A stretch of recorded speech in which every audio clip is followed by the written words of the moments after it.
Hello everyone, সকলকে বিকাশ মনায়ের চ্যানেলে আপনাদের সকলকে স্বাগত। আমরা আজকে আবার একটা নতুন রেসিপি নিয়ে চলে এসেছি। আজকে আমাদের শাশুড়ি মা কী করতে চলেছেন সেটা আপনারা আর একটু পরেই দেখতে পাবেন। তো এই জিনিসটা কি, তো আপনারা কি বুঝতে পারছেন? আপনারা যদি জানেন তাহলে অবশ্যই কমেন্ট করে জানাবেন যে উনি এটা কি করছেন।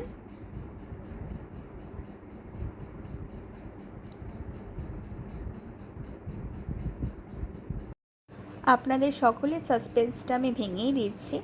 এটা হচ্ছে কদমফুলি রসবড়া পিঠে, যেটা আজকে তৈরি করা হয়েছিল। এবং আপনাদের যদি পুরো রেসিপিটি ভালো লেগে থাকে তাহলে আপনারা বাড়িতে একবার ট্রাই করে দেখতে পারেন। আপনাদের কেমন লাগলো সেটা আপনারা একবার জানাবেন আমাদের কমেন্ট বক্সে এসে। এবং পুরো ভিডিওটি দেখার জন্য আপনাদেরকে অসংখ্য ধন্যবাদ। লাইক, শেয়ার, সাবস্ক্রাইব করতে ভুলবেন না। বাই।